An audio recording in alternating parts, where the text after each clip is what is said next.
नमस्कार दोस्तों, मैं हूं कैलाश चौधरी और आज हम शुरू कर रहे हैं दोस्तों जो हमारा एनटीए नेट भूगोल के जो पेपर हुए थे इससे पहले जितने भी दिसंबर 2019 का पेपर सॉल्व करेंगे आज भूगोल का।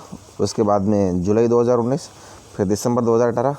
इस प्रकार हम इसके कुछ पेपर और कुछ मॉडल पेपर सॉल्व करेंगे यूजीसी नेट के, यानी वर्तमान में जिसे एनटीए नेट कहते हैं उनके। दोस्तों, यदि आप हमारे चैनल पर नए व्यूअर हैं तो चैनल को सब्सक्राइब करें व बेल आइकन को प्रेस करना बिल्कुल ना भूलें, ताकि आने वाले हर नए वीडियो की नोटिफिकेशन आपको सबसे पहले मिले। आओ शुरू करते हैं। निम्नलिखित में से कौन सा एक भू स्थाकृतिक विशेषताओं वाला समूह सरण प्रक्रिया का परिणाम है? तो दोस्तों आपको बताना है कि कौन सा है दोस्तों भू स्थाकृतिक विशेषताएं। तो आप जो एस्कर्स, फ्योर्ड, वी आकार की घाटी, सिप, सर्क, अरेटे, प्याला, स्टेक, तो दोस्तों आप इसमें से तो इसका सही होगा दोस्तों सर्क, अरेटे, प्याला और स्टेक। ये अपने भू स्थाकृतिक विशेषताओं वाला भूसरण प्रक्रिया वाला है। बाकी ये देखो हिमोड, बरखा, नहीं तो हिमानी से आ गए। और नीचे देख रहे हैं हम लिविस, स्टेलेग्माइट, मोनोडोनाक, ड्रमलिन, ये हमारे जो चूना प्रदेश होते हैं वो वाले हैं। एस्कर्स, फ्योर्ड, वी आकार की घाटी, ये दोस्तों नदी द्वारा आवर्तित है। तो हमारी भू स्थाकृतिक विशेषताएं सर्क हैं, अरेटे हैं, प्याला है और स्टेक है। नेक्स्ट है, नीचे दो कथन दिए गए हैं जिनमें से एक अभिकथन ए है और दूसरा आर है। कथनों को पढ़िए और नीचे दिए गए कोड का प्रयोग कर सही उत्तर चुनिए। ये दोस्तों इसके अंदर अभिकथन ए है, पट्टिका उपांत यानी प्लेट मार्जिन और ज्वालामुखी क्षेत्र स्पष्ट रूप से एक दूसरे से संबंध होते हैं।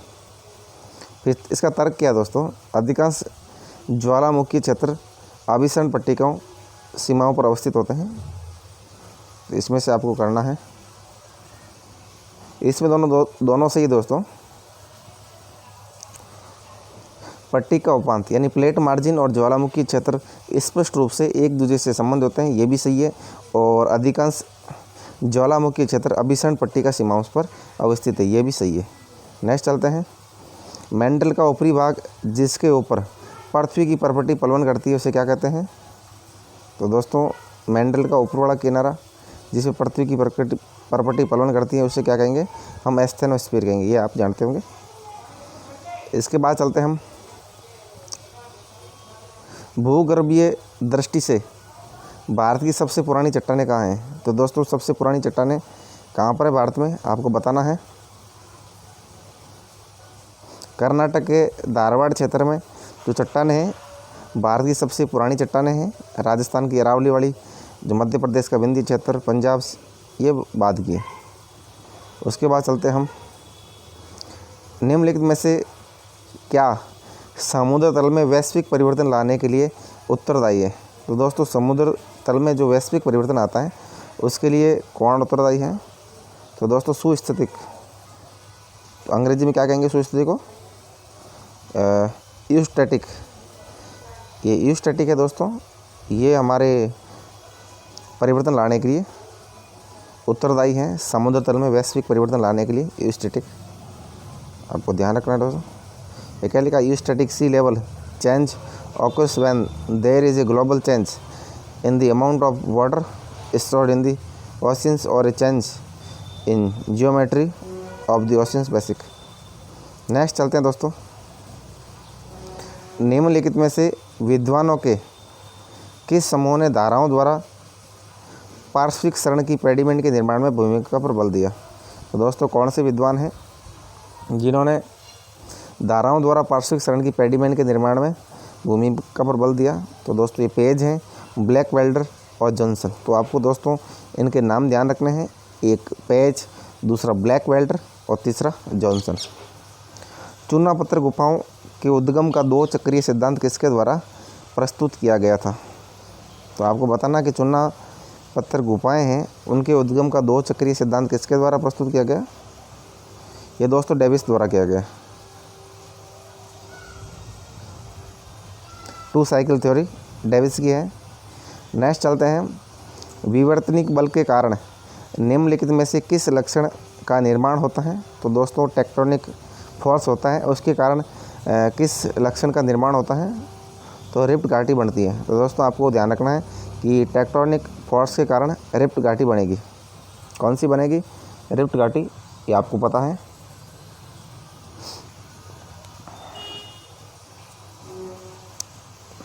नेक्स्ट चलते हैं, कोनार्ड विच्छिन्नता निम्नलिखित में से किसके बीच पाई जाती है? तो दोस्तों कोनार्ड विच्छिन्नता है सियाल और सीमा के बीच पाई जाती है। कोनार्ड विच्छिन्नता मैंने आपको हमारे चैनल पे आप जो NCERT भूगोल पढ़ाई थी उसमें मैंने बताया था, कमर में जेल लगा लो, KMRG, ये मैंने ट्रिक बताई थी। जो कोनार्ड विच्छिन्नता है दोस्तों,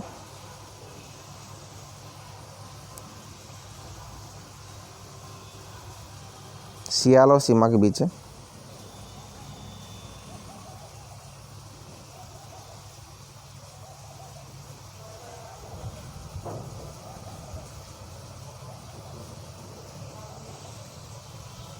वैसे दोस्तों कोनार्ड विच्छिन्नता यदि देखा जाए तो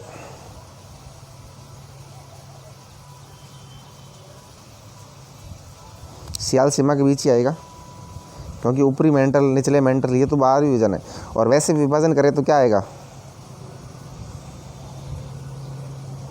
तो क्या बोलते हैं, the Conrad discontinuity is found is in continental crust between sial and sima. This boundary is found at depth of 15 से 20 किलोमीटर है। However it is not found the oceanic region. तो सियाल सीमा में है, बाकी वैसे ऊपरी पड़ते हैं दोस्तों। ये कई बार क्वेश्चन आंसर में थोड़ा दिक्कत होती है। आगे चलते हैं दोस्तों, हमें सूची 1 को सूची 2 से सम्मिलित करना है और नीचे दिए गए कोट में से सही उत्तर छांट रहे हैं। क्या है? ये लेखक है स्टीयर्स है, वॉन रिस्टोफेन, वुल्ड्रिच और थॉर्नबरी। इसमें कौन कौन सी किसकी पुस्तक है वो देखते हैं। तो दोस्तों स्टीयर्स की, जॉन स्टीयर्स की पुस्तक है द अनस्टेबल अर्थ है, ये स्टीयर की है। उसके बाद में रिस्टोफेन की है जियोमॉर्फोलॉजी, ये आपको ध्यान रखनी है। रिस्टोफेन की जो पुस्तक है जियोमॉर्फोलॉजी है। उसके बाद में वुल्ड्रिच आते हैं। वुल्ड्रिच की क्या है? Spirit and purpose of geography. तो आपको ध्यान रखना है वुल्ड्रिच की भी, spirit and purpose of geography. उसके बाद आएंगे दोस्तों थॉर्नबरी। जो थॉर्नबरी की पुस्तक है हमारे प्रिंसिपल ऑफ जियोमॉर्फोलॉजी, ये आपको दोस्तों पता होना चाहिए। हमारे थॉर्नबरी महोदय की पुस्तक प्रिंसिपल ऑफ जियोमॉर्फोलॉजी, वुल्ड्रिच की spirit and purpose of geography, von Richthofen की जियोमॉर्फोलॉजी और स्टीयर की है द अनस्टेबल अर्थ। नेक्स्ट चलते हैं हम, इलेक्ट्रोमैग्नेटिक स्पेक्ट्रम यानी EMS के किस भाग से चर्म कैंसर होता है? तो दोस्तों आपको बताना है जो इलेक्ट्रोमैग्नेटिक स्पेक्ट्रम है यानी उसको EMS कहेंगे हम शॉर्ट के, उसके किस भाग से चर्म कैंसर होता है? तो दोस्तों पराबैंगनी विकिरण है, जो अल्ट्रा वायलेट रेज है उनसे कैंसर होता है। आपको ध्यान रखना, गामा सूक्ष्म रेडियो तरंग से कैंसर नहीं होगा। उसके बाद में 1 ग्राम जल को 10 डिग्री सेंटीग्रेड के तापमान पर गर्म करने के लिए उष्मा की कितनी कैलोरी खर्च होती है? दोस्तों 1 ग्राम जल को 10 डिग्री सेंटीग्रेड पर गर्म करेंगे तो 10 कैलोरी खर्च होगी। 1 कैलोरी में कितने जूल होते हैं? 4.186 जूल होते हैं। The SI energy units in the joule 4.186 joule. फिर इन्होंने कैलकुलेट करके बताया है the increase temperature of 1 gram of water by 10 degree centigrade 10 calorie is needed. उसके बाद हम चलते हैं, नीचे 2 कथन दिए गए हैं जिनमें से एक अभिकथन A है और दूसरा R है। कथनों को पढ़िए और नीचे दिए गए कूट का प्रयोग कर सही उत्तर चुनिए। एक है दोस्तों अभिकथन A है, विश्व के दौरान यानी जब दिन और रात बराबर होते हैं तब विश्व बढ़ता है। विश्व के दौरान पृथ्वी में सभी स्थानों पर प्रकाश युक्त दिन की अवधि 12 घंटे की होती है और प्रकाश की चमक का घेरा सीधे ध्रुव से होकर जाती हैं और इस प्रकार मध्य में अक्षांश रेखाओं को विभाजित करता है। तो दोस्तों दोनों सही है। जो प्रकाश की चमक होती है उसका जो घेरा है होता है जो क्या जाएगा, सीधा ध्रुव से होकर जाएगा, ये भी राइट है। और इसके अलावा मध्य में अक्षांश रेखाओं में विभाजित होगा और पृथ्वी के सभी भागों में विषुव के दौरान 12 घंटे की अवधि होगी। विषुव कब बनता है दोस्तों? विषुव बनेगा 21 मार्च और 23 सितंबर को, आप जानते होंगे। उसके बाद है नीचे 2 कथन दिए गए हैं जिनमें से एक अभिकथन ए है, दूसरा तर्क आर है। कथनों को पढ़िए और नीचे दिए गए कूट का प्रयोग कर सही उत्तर चुनिए। तो पहला है जल निकायों से वाष्पन भूतल की तुलना में अधिक होता है। और दूसरा है तर्क है जल के वाष्पन के लिए ऊर्जा की आवश्यकता नहीं होती। तो दोस्तों पहला सही है, जो जल निकाय होते हैं उनसे जो वाष्पन होता है वो भूतल से ज़्यादा होता है। भूतल से ज़्यादा इसलिए होगा क्योंकि भूतल पे तो जल होगा नहीं, जल तो जल निकाय पे होगा। और जल के वाष्पन के लिए ऊर्जा की आवश्यकता होती है दोस्तों, बिल्कुल होती है। उसके बाद हम चलते हैं, नीचे 2 कथन दिए गए हैं जिनमें से एक अभिकथन ए है और दूसरा तर्क आर है। कथनों को पढ़िए और नीचे दिए गए कूट का प्रयोग कर सही उत्तर चुनिए। अभिकथन ए है वायु में नमी की मात्रा से ऊंचे झंझावती बादल निर्मित होते हैं। कम मात्रा से ऊंचे झंझावती बादल। और भूमध्य रेखा से ध्रुवों की ओर ऊर्जा का अंतरण वाष्पन और संघनन के माध्यम से होता है। यानी भूमध्य रेखा से हम ध्रुव की ओर जाएं तो ऊर्जा का अंतरण होता है वाष्पन और संघनन के माध्यम से होता है। तो दोस्तों बिल्कुल ये तर्क सही है। इसके अंदर ध्रुव की ओर ऊर्जा का अंतरण वाष्पन संघनन के माध्यम से होता है। और पहला गलत है दोस्तों, जो वायु में नमी की कम मात्रा है ऊंचे झंझावती बादल नहीं बनाएगी, तो नीचे वाले बादल वो बनाएगी। नेक्स्ट चलते हैं, मेघ निर्माण की प्रक्रिया का बढ़ते क्रम में सही क्रम बताइए। तो दोस्तों मेघ सबसे नीचे स्तरी आएगा, फिर कपासी आएगा, फिर मध्य कपासी, फिर पक्षा बिस्तरी आएगा। तो आपको ध्यान रखना है, स्तरी सबसे नीचे आती है, स्तर तो ज़मीन पर होता है, फिर कपासी आएगा, कपासी ऊपर है, फिर बीच वाला कपासी, फिर सबसे ऊपर पक्षाब है दोस्तों। ये भी आपको पता होना चाहिए। 4 तरह के बादल होते हैं। फिर उसके बाद हम ले चलते हैं आपको सूची 1 को सूची 2 से सम्मिलित कीजिए और नीचे दिए गए कूट में से सही उत्तर को चुनिए। जल के बूंद का आकार है और किलोमीटर घंटा प्राप्त वेग, उसमें क्या आएगा दोस्तों? उसमें है दोस्तों हमारा ए में 2 आएगा। वर्षा की बड़ी बूंदें हैं वो कितनी होती हैं? 33 किलोमीटर प्रति घंटे के वेग से नीचे गिरती हैं। और जो फुहार वाली बूंदें होती हैं, हल्की हल्की बूंदें होती, वो होती 7 किलोमीटर प्रति घंटा। इसकी गति कम होती, 7 किलोमीटर चलती है 1 घंटे के अंदर, वो 33 चलेगी। और बड़ी मेघ बिंदुक वो होगी दोस्तों 0.3 किलोमीटर प्रति घंटा। ये मात्र 0.3 किलोमीटर चलेगी, बड़ी मेघ बिंदुक है। और उसके बाद विशिष्ट वर्षा बूंदें हैं वो चलेगी 1 घंटे में 23 किलोमीटर प्रति घंटा। तो आपको ध्यान रखना, सबसे ज़्यादा है हमारी वर्षा की बड़ी बूंदें 33 है। और उसके बाद विशिष्ट वर्षा बूंदें 23 है, 10 कम है। उसके बाद में फुहार बूंदें 7 है और बड़ी मेघ बिंदुक है 0.3। नेक्स्ट चलते हैं, नीचे 2 कथन दिए गए हैं जिनमें से एक अभिकथन ए है और दूसरा तर्क आर है। कथनों को पढ़िए और नीचे दिए गए कूट का प्रयोग कर सही उत्तर चुनिए। और पहला है कथन, पवन वायुमंडलीय दाब में ऊर्ध्वाधर अंतर का परिणाम मात्र है। और इसके बाद है पवन वायु के दाब की असमानताओं को संतुलित करने के लिए प्रकृति का प्रयास है। इनमें से कौन सा सही है? तर्क आर क्या है? पवन वायु के दाब की असमानताओं को संतुलित करने के लिए प्रकृति का प्रयास है। तो दोस्तों पहला गलत है, क्योंकि पवन वायुमंडलीय दाब में ऊर्ध्वाधर अंतर का परिणाम नहीं होता है। और उसके बाद में है पवन वायु के दाब की असमानताओं को संतुलित करने के लिए, बिल्कुल दोस्तों पवन होता है जो वायु का दबाव होता है, असंतुलन होता है उसको संतुलित करता है। नेक्स्ट चलते हैं। नीचे 2 कथन दिए गए जिनमें से एक अभिकथन ए है, दूसरा तर्क आर है। इनको पढ़ना है। मध्य अक्षांश चक्रवात दोनों गोलार्ध में मध्य अक्षांश के पूर्व से पश्चिम की ओर चलने वाली निम्न दाब समूह है और अधिकांश मध्य अक्षांश चक्रवात का एक शीत अग्रांत और एक उष्ण अग्रांत होता है। तो दोस्तों जितने भी चक्रवात हैं उनका एक शीत अग्रांत होता है, एक उष्ण अग्रांत होता है और मध्य अक्षांश से जो चक्रवात चलते हैं तो पूर्व से पश्चिम की ओर नहीं चलते हैं दोस्तों।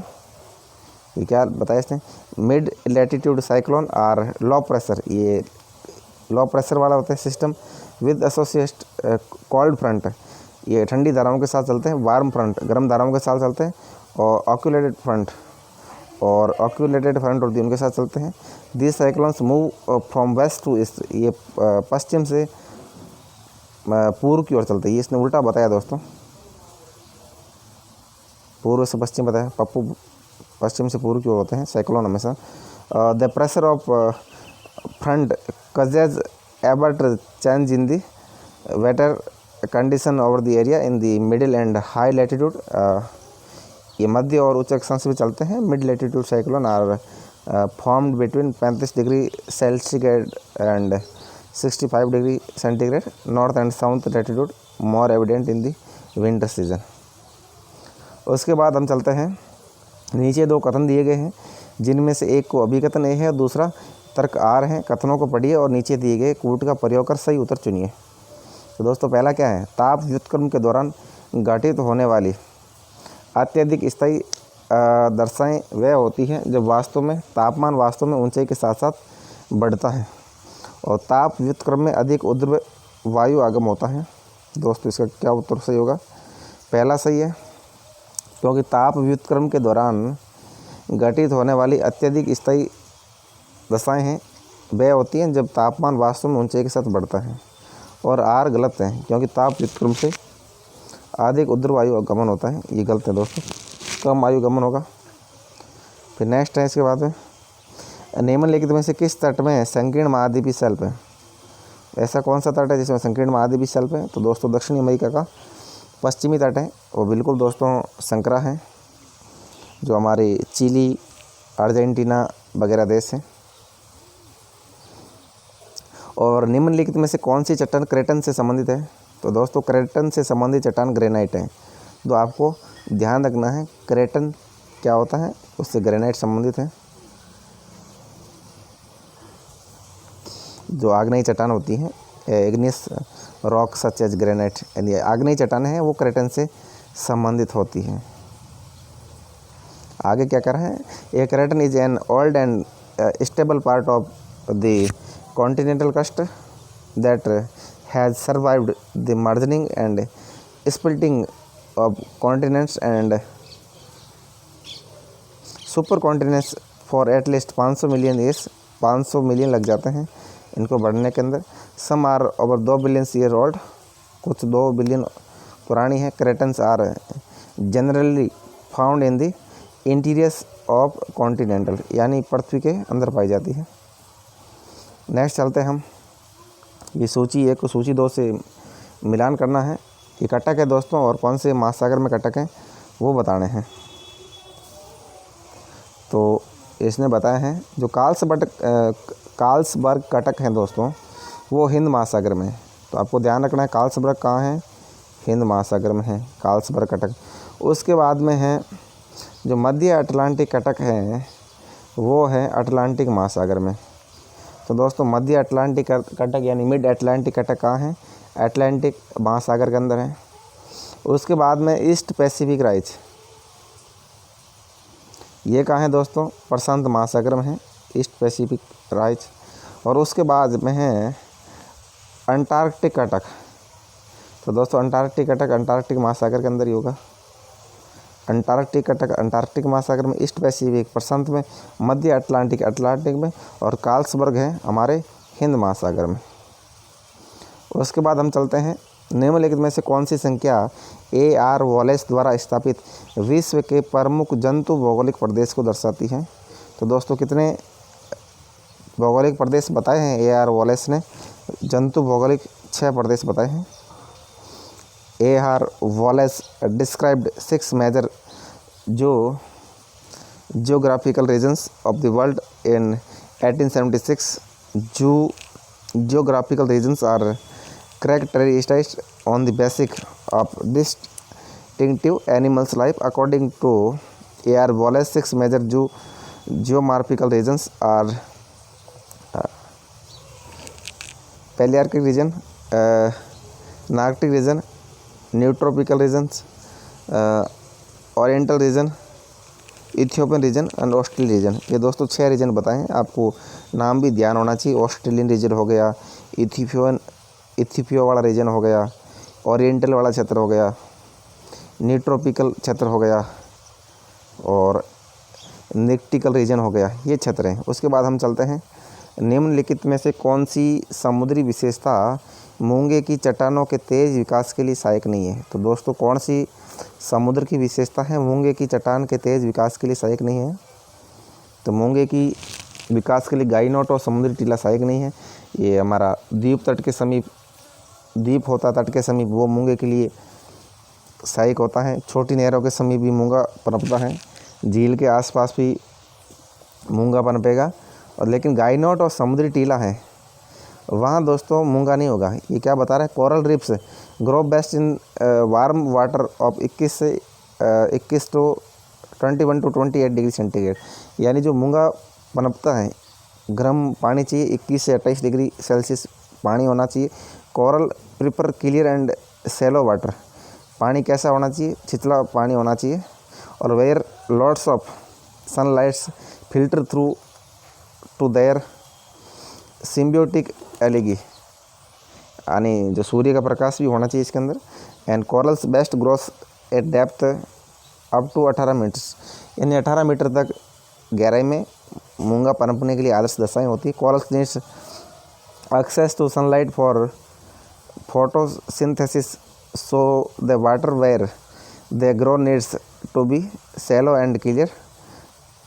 Too much sediments in the water can smother the coral polyps and too much fresh water kills them। यानी नहीं ज़्यादा साफ पानी चाहिए, नहीं ज़्यादा गंदा पानी चाहिए।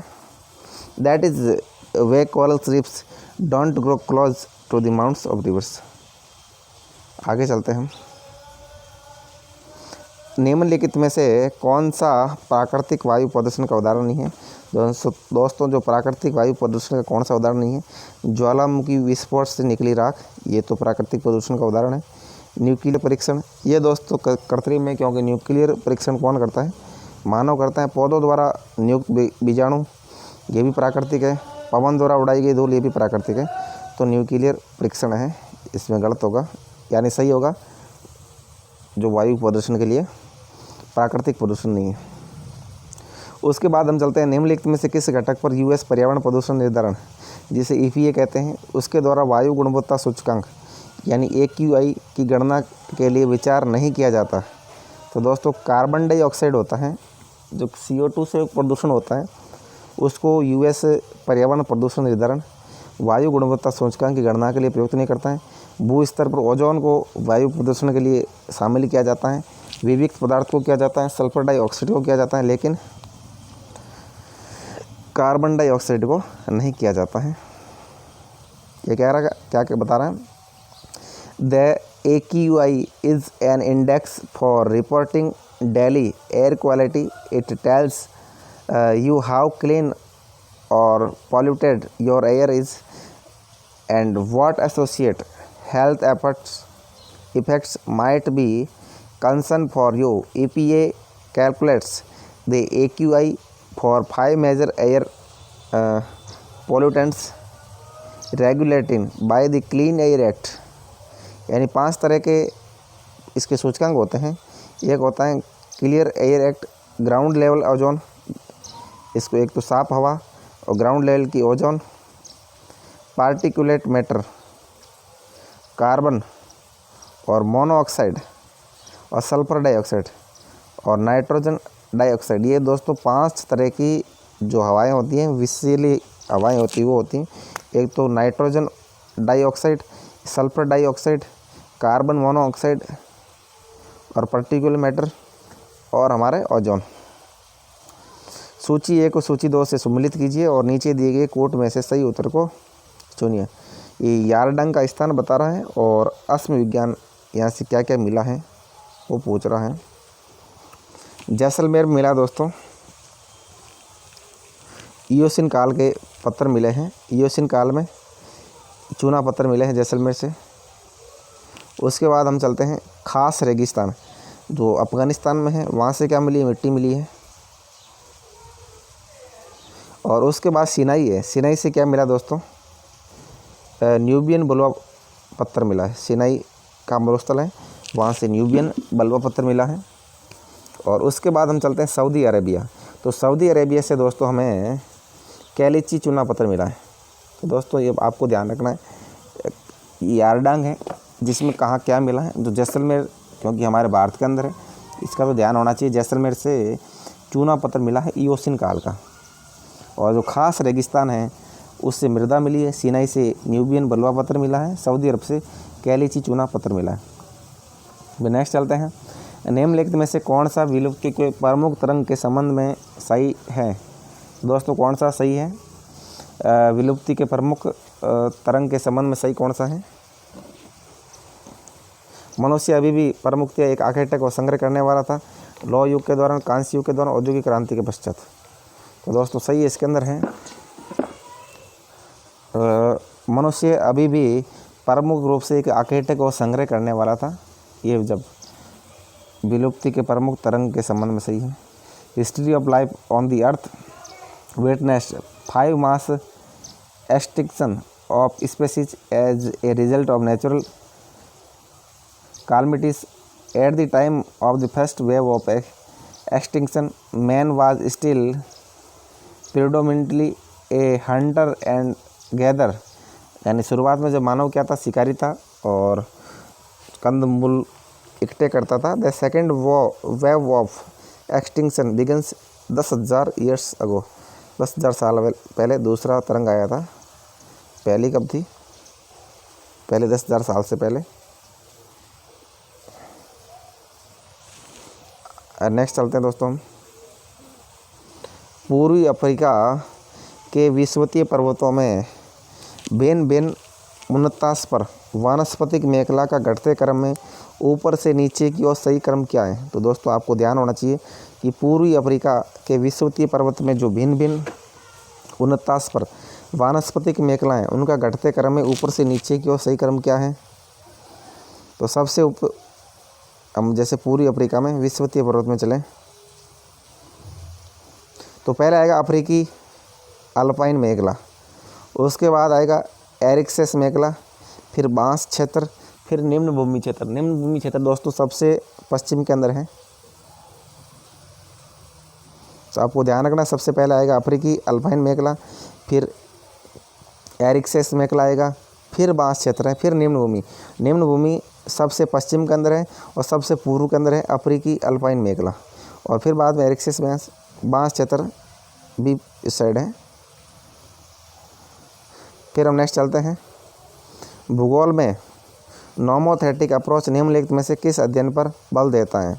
दोस्तों जो नोमोथेटिक अप्रोच है विधि निर्माण संबंधी अध्ययन पर बल देता है, आपको ध्यान रखना है। नोमोथेटिक अप्रोच विधि निर्माण संबंधी अध्ययन पर बल देगा। उसके बाद हम चलते हैं निदर्शन यानी पैराडाइम की अवधारणा किसने दी, तो कुहन देते हैं दोस्तों। पैराडाइम यानी निदर्शन की अवधारणा दी है कुहन ने। तो Kuhn in geography concept of paradigm they proposed by Thomas Kuhn. According to Thomas Kuhn paradigm is क्या है, पैराडिज्म क्या बता रहे हैं Kuhn, universally recognised scientific achievements that for time provide models, problems and solutions to a community of practitioners. Kuhn's paradigm gives a very scientific explanation of the growth phases of scientific knowledge. फिर आगे चलते हैं, ये हमारा मिलान करने के लिए कह रहे हैं किताबें किस किस लेखक ने कौन सी लिखी हैं। तो दोस्तों क्षेत्रीय भूगोल की किताब है हमारे वो किसने लिखी है? तो क्षेत्रीय भूगोल हमारी हमबोल्ट ने लिखी है। तो मिलान बता रहे हैं, क्षेत्रीय भूगोल हमबोल्ट लिखते हैं। और श्रृंखलाबद्ध भूगोल कौन लिखेगा? कॉल रेटर लिखते हैं श्रृंखलाबद्ध भूगोल। स्टॉप एंड गो निर्धारणवाद ग्रिफिथ टेलर है। रुको और जाओ निश्चयवाद ग्रिफिथ टेलर है। और संभावितवाद OH के स्पेट प्रोबेबिलिज्म, जिसे अंग्रेजी में कहेंगे प्रोबेबिलिज्म, वो है OH के स्पेट की है। और श्रृंखलाबद्ध भूगोल चैन जियोग्राफी रीटर की है। और क्षेत्रीय भूगोल है दोस्तों हमबोल्ट की है। ये आपको ध्यान होना चाहिए कि क्षेत्रीय भूगोल दोस्तों हमारी हमबोल्ट महोदय की है। फिर नेक्स्ट चलते हैं हम शास्त्रीय खगोल विज्ञान पर अल्मागेस्ट नामक प्रसिद्ध पुस्तक के लेखक कौन है? तो अल्मागेस्ट के लेखक दोस्तों टॉलमी है। ये टॉलमी ने पुस्तक लिखी थी दोस्तों 150 ईसा पूर्व के लगभग।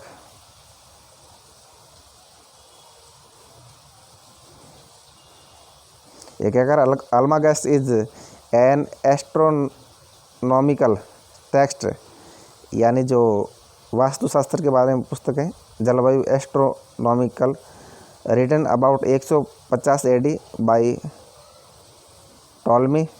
It served as the basic guide for Islamic and European astronomers until about the beginning of the 17वीं सेंचुरी, 17वीं शताब्दी के बारे में है। The Almagest divided into 13 books. दोस्तों अल्मागेस्ट है जो पुस्तक 13 पार्ट है उसके।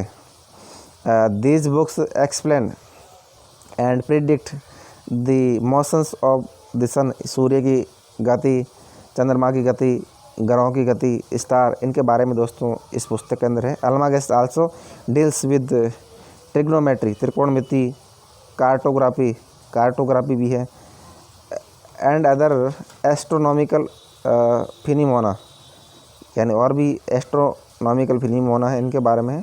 Ptolemy wrote several scientific treatise such as Almagest geography and. आगे चलते हैं दोस्तों, ये सम्मिलित करना हमें, इसमें दोस्तों किताबें बहुत ज़्यादा आती हैं। इनमें कौन कौन लेखक हैं ये बता रहा है। मेकर्स ऑफ मॉडर्न जियोग्राफी, ये पुस्तक है दोस्तों R.E. डिकिंसन की है। मेकर्स ऑफ मॉडर्न जियोग्राफी यानी आधुनिक भूगोल के निर्माता डिकिंसन की है। फिर ऑल पॉसिबल वॉल्डर्स, ये किसकी है? P.E. जेम्स की है। P.E. जेम्स की है, ऑल पॉसिबल वॉल्डर्स है। उसके बाद में एंथ्रोपो जियोग्राफी, ये दोस्तों फेमस किताब है, फ्रेडरिक रेडजेल की है। एंथ्रोपो जियोग्राफी और नेचर ऑफ जियोग्राफी, ये भी दोस्तों एक प्रसिद्ध किताब है, ये हार्टसन की है। तो आपको ध्यान होना चाहिए, नेचर ऑफ जियोग्राफी यानी प्रकृति, भूगोल में प्रकृति, हार्टसन की है। एंथ्रोपो जियोग्राफी रेडजेल की है। ऑल पॉसिबल वॉल्डर्स, ये है P.E. जेम्स की है। और makers of modern geography R.E. Dickinson की है। उसके बाद हम चलते हैं, निम्नलिखित में से किस भूगोलवेत्ता ने महासागर के जल के रंग और इसकी लवणता का सह संबंध बताया? तो ऐसे कौन से विद्वान थे? तो अल मसूदी है। अल मसूदी ने महासागर में जो जल का रंग होता है उसकी लवणता से संबंधित होता है।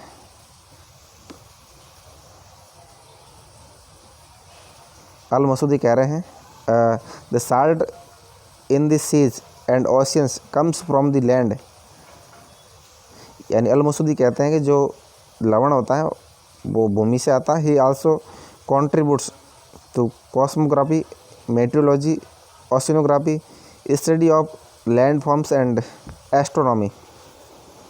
आगे चलते हैं, निम्नलिखित में से किस विद्वान ने काल स्थान यानी टाइम स्पेन भूगोल की अवधारणा दी?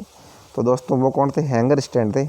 हैंगर स्ट्रेड नामक भूगोलवेत्ता ने जो काल स्थान, टाइम स्पेस कहते हैं, उस भूगोल की अवधारणा दी है हैंगर स्ट्रेड, आपको ध्यान रखना।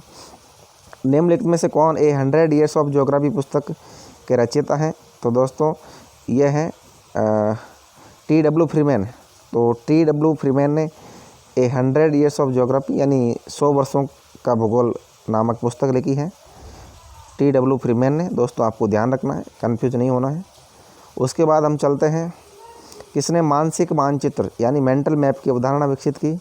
दोस्तों गोल्ड और वाइट नामक विद्वान होते हैं, भूगोलवेत्ता होते हैं, गोल्ड एंड वाइट, वो मेंटल मैप यानी मानसिक मानचित्र भूगोल की अवधारणा प्रस्तुत करते हैं। उसके बाद हम चलते हैं नेक्स्ट, ये दोस्तों कुछ भूगोलवेत्ता दे रखे हैं, उनके योगदान क्या है उनको दे रखा है, वो देखते हैं हम। ये आप देखिए, ये हमारे H.H. बैरोज है, वो क्या करते हैं? H.H. बैरोज अपर्दन चक्र देते हैं। और हमारे डेविस महोदय है W.M. डेविस, ये दोनों ही अपर्दन चक्र देते हैं। आपको ध्यान रखना है, H.H. बैरोज और W.M. डेविस दोनों ने अपर्दन चक्र दिया है। उसके बाद हमारे जेफरसन है, वो प्रमुख शहर के नियम प्राइमेट सिटी उनका सिद्धांत देते हैं। और उसके बाद हम चलते हैं कार्ल सावर क्या करते हैं दोस्तों? भूदर्शीय का आकृति विज्ञान का सिद्धांत देते हैं। कार्ल और सावर भूदर्शीय का आकृति विज्ञान का सिद्धांत देंगे और जेफरसन प्रमुख शहर का नियम देंगे प्राइमेट सिटी। उसके बाद बैरोज महोदय हैं और डेविस महोदय हैं, वो अपर्दन चक्र का सिद्धांत देते हैं। फिर नेक्स्ट चलते हैं हम, नीचे 2 कथन दिए गए हैं, एक अभिकथन है, दूसरा तर्क है, उनको पढ़ना है। किसी नगर के केंद्रीय व्यवसाय जिले जिन्हें CBD का है में थोक स्टोर, कार्यालय, सांस्कृतिक और मनोरंजन गतिविधियां उच्च केंद्रित होती हैं और CBD की ओर दूरी घटने के साथ साथ रियल एस्टेट की कीमत और मांग में बढ़ोतरी होती जाती है। तो दोस्तों ये दोनों कथन सही है, यानी हम किसी नगर के CBD में जाएं तो थोक स्टोर, कार्यालय, सांस्कृतिक और मनोरंजन गतिविधियाँ ज़्यादा होगी और CBD से दूरी घटेगी तो रियल एस्टेट की कीमत और मांग में बढ़ोतरी होगी। यानी जितना CBD से नज़दीक होगा उतनी प्रॉपर्टी महंगी होगी, दूर जाएंगे प्रॉपर्टी सस्ती होगी। ये सिद्धांत किसने दिया दोस्तों?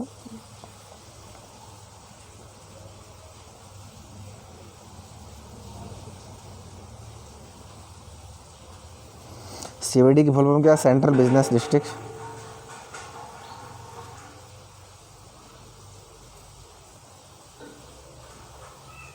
फिर नेक्स्ट चलते हैं, निम्नलिखित में से कौन सा कथन सही तरीके से गुरुत्वाकर्षण मॉडल और स्थितिज model, gravity model and statics model के बीच अंतर की व्याख्या करता है? तो दोस्तों कौन सा है? तो गुरुत्वाकर्षण मॉडल एक बार केवल 2 स्थानों से संबंधित है। तो दोस्तों आपको ध्यान रखना है, ग्रेविटी मॉडल है और एक बार केवल 2 स्थान से संबंधित है, जबकि स्थितिज मॉडल है अनेक स्थान के बीच अंतःक्रिया पर आधारित है। तो दोस्तों ये अंतर है इसके अंदर। जो गुरुत्वाकर्षण मॉडल है एक बार में केवल 2 स्थान से संबंधित है, ओनली एक दिन के अंदर 2 स्थान से संबंधित है, और जबकि स्थितिज मॉडल है तो अनेक स्थान के बीच अंतःक्रिया पर आधारित है।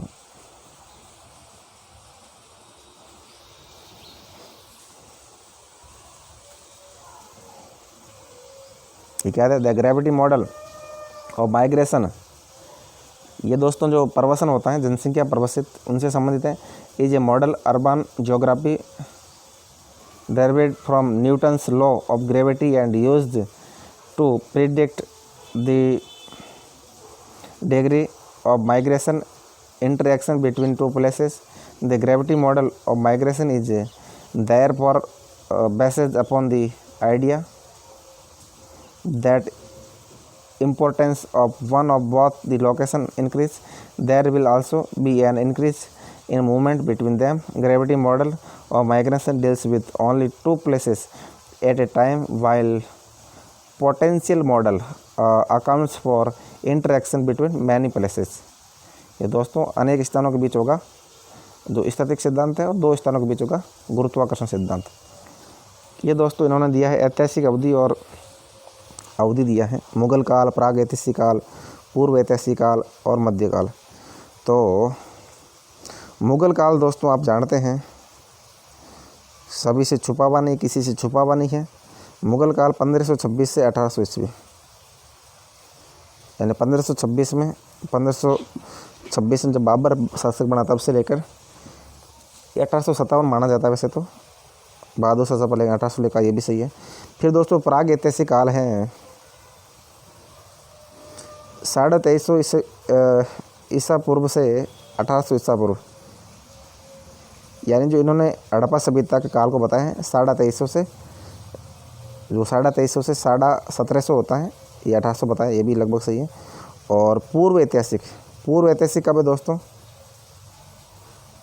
600 ईसा पूर्व से 500 ईसा पूर्व बताया, 600 ईसा पूर्व से 500 ईस्वी पूर्व ऐतिहासिक।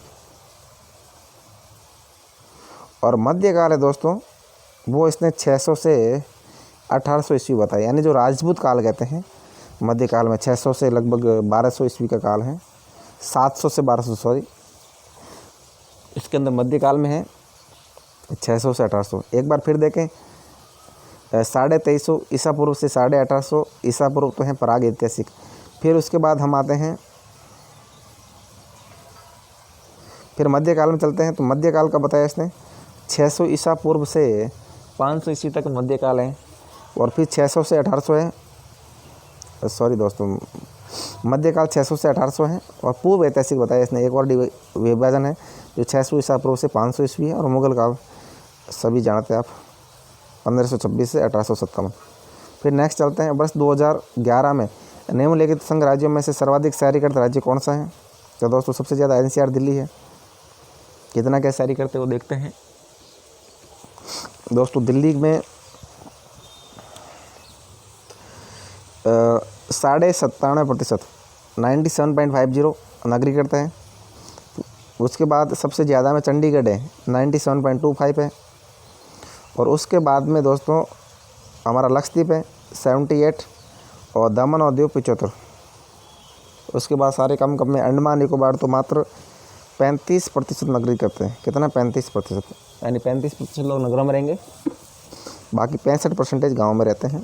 दादर और नगर हवेली में 46 है, और दमन और दीव में 75 है। अब दोस्तों दमन और दीव और दादर और नगर हवेली दोनों को कमांड कर दिया है संघ शासित प्रदेश। ये दोस्तों पद दिए हैं, और इसमें व्याख्या किसने क्या करी है उस पूछा है। तो दोस्तों कोहॉर्ट ने क्या कहा है कि विशेष समान विशेषताओं से जुड़े जनसंख्या समूह बताए हैं कोहॉर्ट ने। तो आपको ध्यान रखना कोहॉर्ट ने क्या बताया है।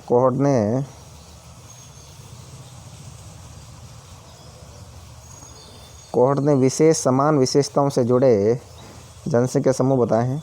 और उसके बाद में हमारे निर्भरता अनुपात किसे कहते हैं? निर्भरता अनुपात कहेंगे उत्पादक जनसंख्या का माप, यानी जो उत्पादक जनसंख्या होती है उनका मापन निर्भरता अनुपात कहलाएगा।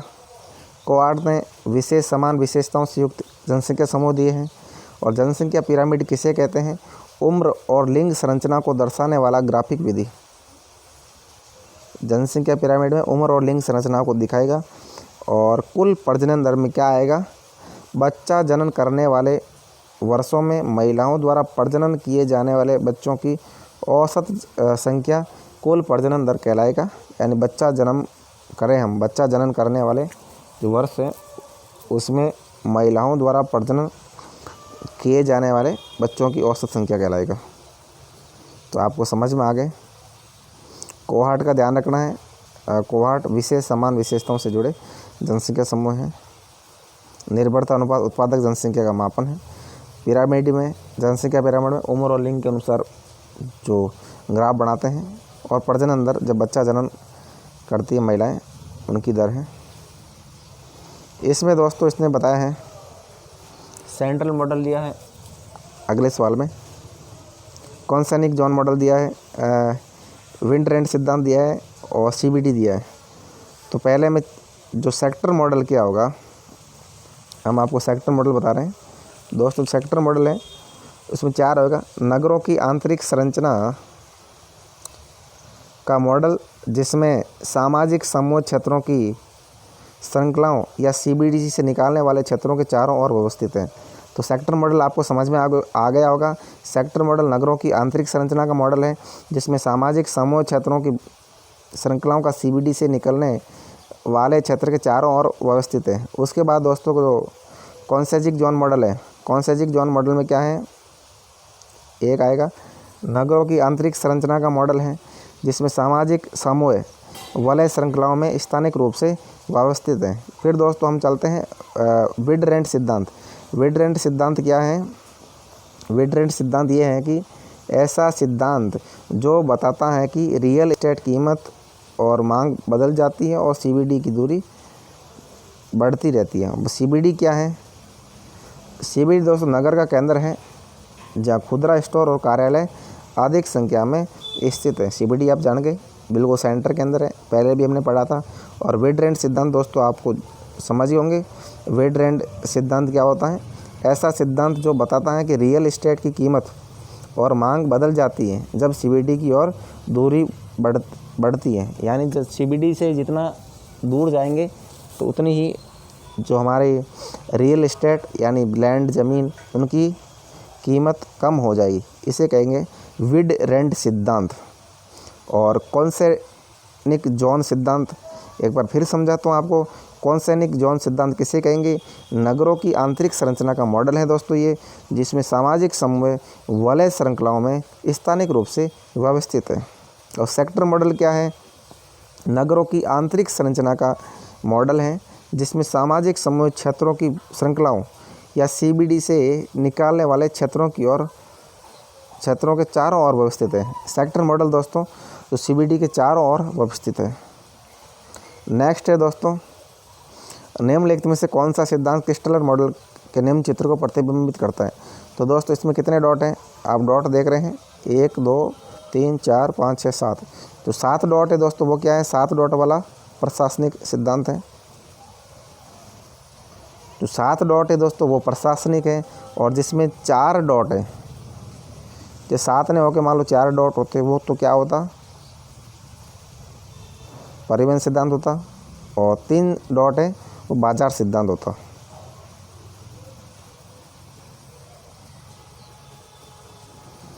ये देखो, द एडमिनिस्ट्रेटिव प्रिंसिपल 7 सिस्टम के साथ कहते हैं। ट्रांसपोर्टेशन परिवहन में है 4 डॉट है। और मार्केटिंग प्रिंसिपल यानी बाजार, इसमें 3 है। तो बाजार छोटा होता है, 3 अक्षरों का है तो 3 बिंदु आएंगे। परिवहन 4, प्रशासनिक इससे बड़ा है 7। तो आपको ध्यान रखना है।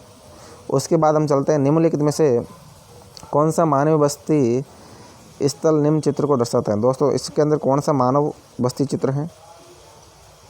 देखो ये नदी जा रही है, एक साइड में सड़क जा रही है, 4 तरफ से सड़क मिल रही है।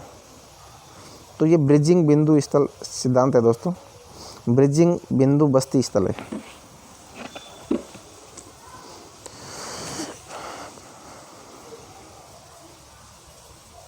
ब्रिजिंग बिंदु में ऐसा चित्र होगा जिसमें इससे सड़क जाएगी, इधर यहाँ से सड़क जाएगी, यहाँ बस्तियाँ हैं, यहाँ बस्तियाँ हैं, इस साइड बस्तियाँ हैं और बीच में नदी आ गई।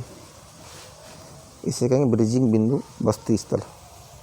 फिर नेक्स्ट चलते हैं 2011 की जनगणना के अनुसार भारत के निम्नलिखित में से किस राज्य समूह की शहरी आबादी 40% से अधिक अंकित की गई? यानी ऐसे कौन से शहर हैं जिनकी जो जनसंख्या है 40% से अधिक शहरों में रहती है? तो दोस्तों इसमें पहला आएगा महाराष्ट्र, तमिलनाडु और गुजरात में लोग 40% से ज़्यादा रहते हैं। इनमें परसेंटेज दिया है दोस्तों। गोवा में 62% लोग रहते हैं। हालांकि गोवा के साथ में देखो नागालैंड आ गया, सिक्किम आ गया। सिक्किम में कम लोग रहते हैं, सिक्किम में मात्र 25% लोग रहते हैं। मिजोरम में कितने रहते हैं? दोस्तों मिजोरम में अच्छे रहते हैं, 51% लोग शहरों में रहते हैं। सबसे अधिक नगरीकृत राज्य गोवा है, उसके बाद मिजोरम है और उसके बाद तमिलनाडु में 48, फिर 45 महाराष्ट्र और 42 गुजरात, फिर नागालैंड में 28, सिक्किम में 25, राजस्थान में मात्र 24% लोग नगरों में रहते हैं। निम्नलिखित में से कौन सा जनांकीय मानदंड जनसंख्या वृद्धि को दर्शाता है? दोस्तों कौन सा जनांकीय मानदंड है जनसंख्या वृद्धि को दर्शाएगा? प्राकृतिक परिवर्तन और अशोधित जन्म दर, प्राकृतिक परिवर्तन और कुल प्रवास और प्रजनन दर, कुल प्रवास और जन्म दर। तो दोस्तों इसके अंदर आएगा प्राकृतिक परिवर्तन यानी नेचुरल चेंज है, और टोटल प्रवास है वो जनसंख्या वृद्धि दर को दर्शाएगा।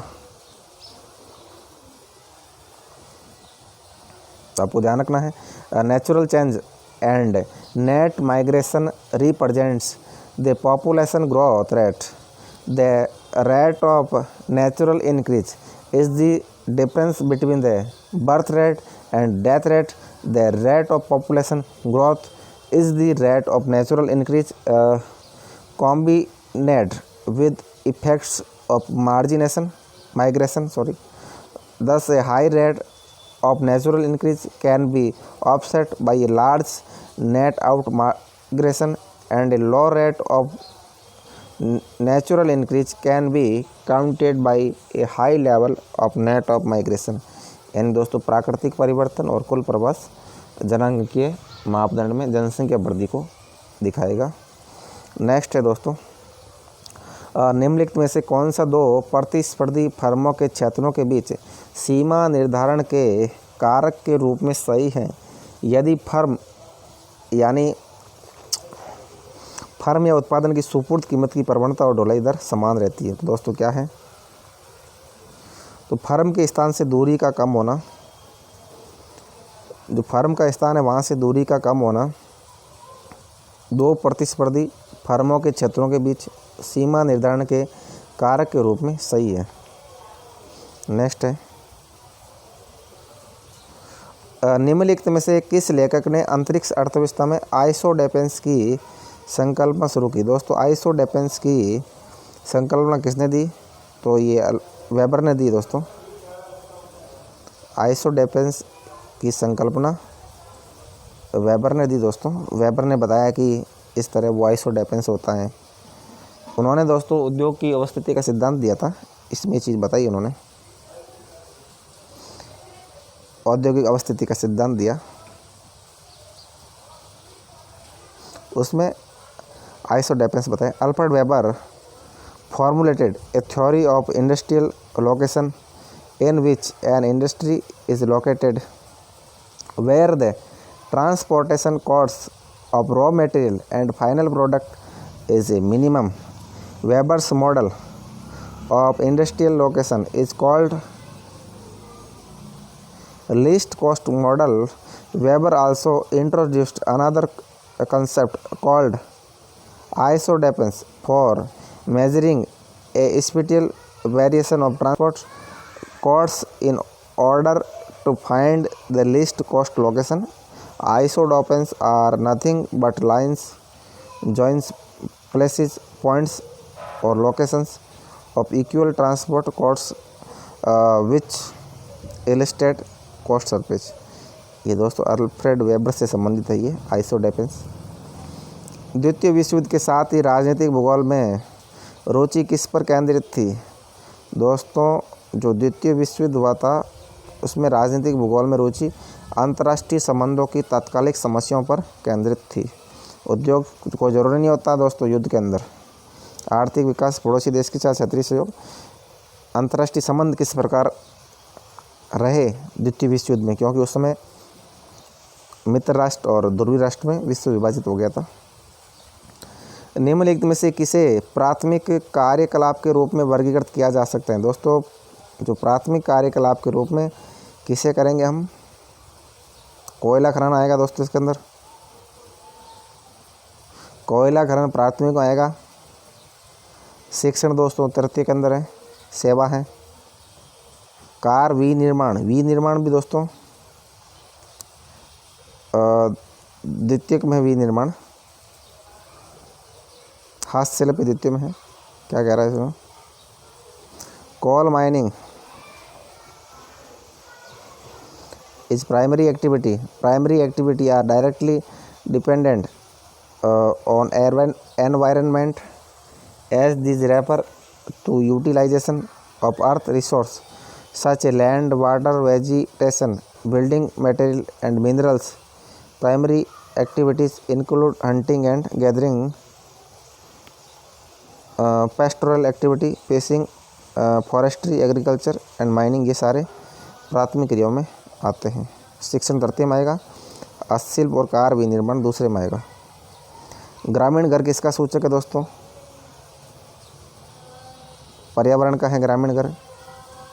फैशन शैली, आधुनिक वास्तुकला डिजाइन, ये तो आधुनिक करा देंगे, नगरीय करा देंगे, बढ़ जाती है तत्व आएगा नहीं। क्रिस्टलर के सेंट्रल प्लेस मॉडल में प्रस्तुत K4 के आधार पर बस्तियों के गठन के लिए कौन सा आर्थिक सिद्धांत सही है? दोस्तों K4 के लिए क्या है?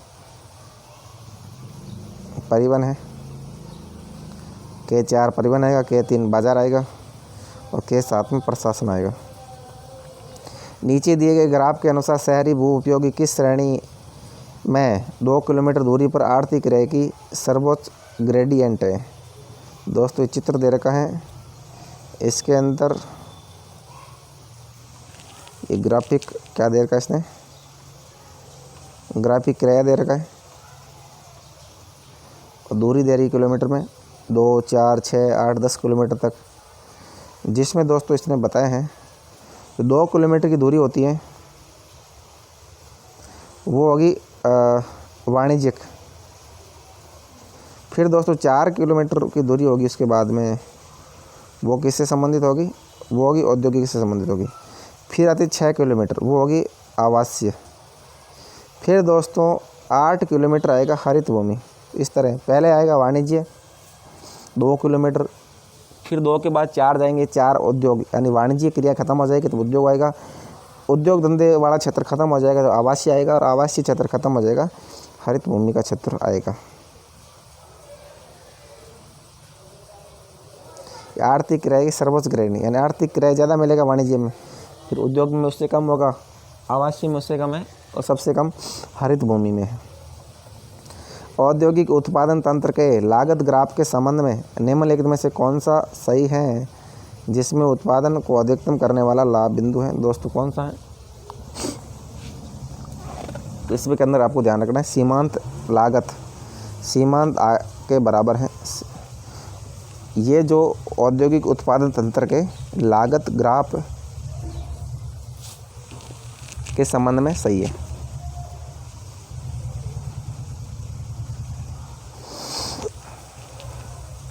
आपको ध्यान रखना है सीमांत लागत सीमांत आय के बराबर है, औद्योगिक उत्पादन तंत्र के लागत ग्राफ के संबंध में सही है, जिसमें उत्पादन का अधिकतम करने वाला लाभ बिंदु है। इससे अधिकतम लाभ होगा सीमांत लागत और सीमांत आय के बराबर, औसत लागत और औसत आय के बराबर, कुल लागत कुल आय के बराबर, सीमांत लागत सीमांत आय के बराबर नहीं है। इसने दोस्तों दे रखा है कौन सा परिवहन नेटवर्क प्रदर्शित करता है? वर्टिसेस 6, एजेस 6 और डायामीटर 3। इसके अंदर दोस्तों ए है, ए के अंदर क्या है?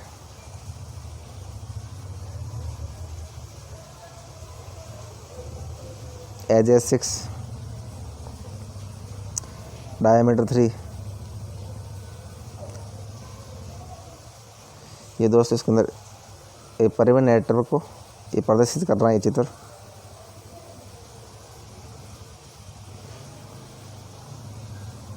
फिर नेक्स्ट चलते हैं दोस्तों, 2 कथन दिए हुए हैं, उनको हमें बताना है।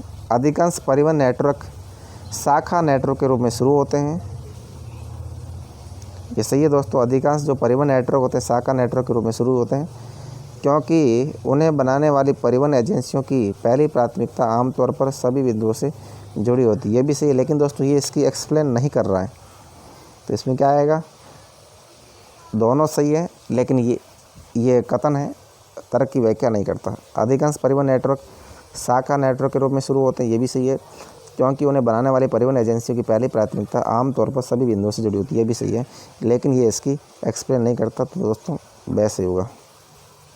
फिर नेक्स्ट चलते हैं, निम्नलिखित में से कौन से पद का प्रयोग सांस्कृतिक समूह और उनके प्राकृतिक पर्यावरण के बीच संबंध को व्यक्त करने के लिए किया जाता है? तो दोस्तों सांस्कृतिक पारितंत्र है। सांस्कृतिक पारितंत्र पद का प्रयोग सांस्कृतिक समूह और उनके प्राकृतिक पर्यावरण के बीच संबंध को व्यक्त करने के लिए किया जाता है। नेक्स्ट चलते हैं, निम्नलिखित में से भारत के किस राज्य समूह को 2011 की जनगणना के अनुसार अनुसूचित जनजातियों की आबादी का कुल आबादी से अनुपात सर्वाधिक है? दोस्तों कुल आबादी में सर्वाधिक अनुपात किस में है? तो ये बता रहे हैं अनुसूचित जनजाति का सबसे ज़्यादा परसेंटेज पूछ रहा है एसटी लोग, तो लक्षद्वीप, मिजोरम और नागालैंड में एसटी की जनसंख्या ज़्यादा है दोस्तों, परसेंटेज ज़्यादा, सोचो जनसंख्या तो नहीं है क्योंकि छोटे राज्य है। सबसे ज़्यादा लक्षद्वीप है, फिर मिजोरम, फिर नागालैंड। तो कितने क्या है अनुसूचित जनजाति के लोग? लक्षद्वीप में 94.8, मिजोरम के अंदर है दोस्तों 94.4। सबसे ज़्यादा राज्य की दृष्टि से देखें तो मिजोरम है 94.4, और केंद्र शासित प्रदेश से देखें तो लक्षद्वीप है 94.8, और नागालैंड में है 86.5%। Are the top 3 states having the maximum proportion of scheduled tribes population of total population according to the 2011 census of India. ये आपको ध्यान रखना दोस्तों। उसके बाद में बता रहा है इंडिया के अंदर 8.6% लोग एसटी के हैं, और 2001 के अंदर 8.2% लोग थे, इतना इंक्रीज हुआ है। और उत्तर प्रदेश, तमिलनाडु और Bihar are some of the states holding. और यहाँ भी दोस्तों तमिलनाडु, बिहार और उत्तर प्रदेश राज्यों में एसटी के लोग अच्छी खासी जनसंख्या में है। ये दोस्तों बता रहा है कि सूची परिभाषा बतानी, भाषा, बोली, वर्नाक्यूलर, लैंग्वा फ्रैंका क्या है, इनके बारे में हम चर्चा करेंगे दोस्तों। क्या क्या है इसके अंदर? तो इसके अंदर भाषा किसे कहते हैं दोस्तों? भाषा ये 2 आएगा, बोले जाने वाले शब्दों की व्यवस्थित प्रणाली जिसे परस्पर समाज के साथ संप्रेषित करने के लिए प्रयोग किया जाता है। भाषा को बोले जाने वाले शब्द हैं दोस्तों जिसको व्यवस्थित प्रणाली है और समाज के साथ संप्रेषित किया जाता है। बोली किसे कहते हैं?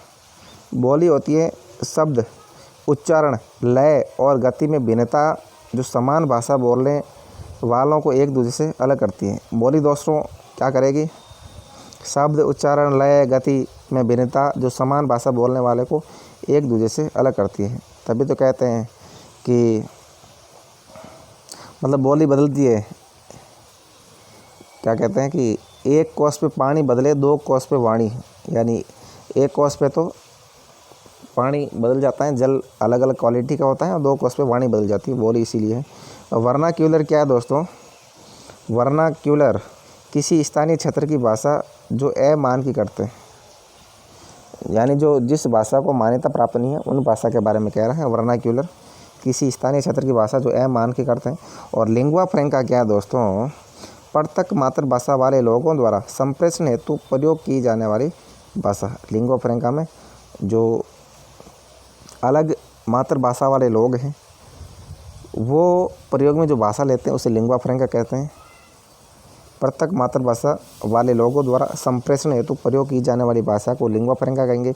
वर्नाक्यूलर किसी स्थानीय क्षेत्र की भाषा जो अमान की करते हैं। बोली यानी जो समान भाषा बोलने वालों को एक दूसरे से अलग करेगी, वो बोली है। और भाषा आप समझते ही हैं। नेक्स्ट चलते हैं। सूची 1 को सूची 2 से सम्मिलित कीजिए और नीचे दिए गए कोड में सही उत्तर। ये सांस्कृतिक प्रसरण है और परिभाषा है। इसमें के अंदर दोस्तों पहला क्या है आपको ध्यान रखना है। पुनः स्थानांतरण प्रसरण किसे कहते हैं दोस्तों? तो पुनः स्थानांतरण प्रसरण लोगों